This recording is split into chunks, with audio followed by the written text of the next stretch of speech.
Малите градови имаат своја душа. Го чувствувам пулсирањето на Гевгелија и сребрената душа на нашата младост. Низ градот се запоточуваше едно бескрајно корзо, заизворуваше една младост која се противставуваше на миливоста, сакајќи да биде вечна.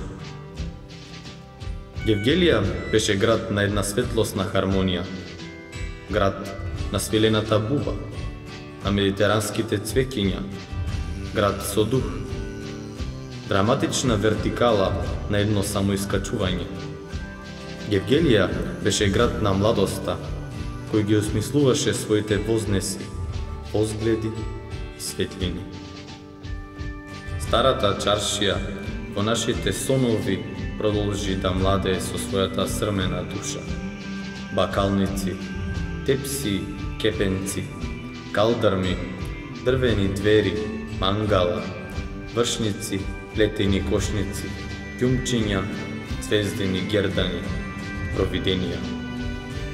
Еден музиколог запиша: кога ќе го чуjem она трба трби гевгелиско, верувам дека тој звук надоаѓа од небесата и дека тоа е химна на сите богови и на сите луѓе на земјата.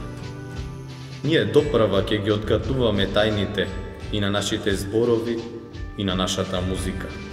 Под светлината на нашето медитеранско небо, нашата песна не може да биде ништо друго, освен слобода на духот, празник од бој, Хомерово море зад границата, сон на душата, архетипи кои ги носиме во нашата крв, натрешно свето писмо, необјатие, семантичка меморија, филозофија без зборови, врв како највозвишена смисла на нашата опстојба, жизнерадосна креација, летопис на нашето патување низ страниците на Доблест.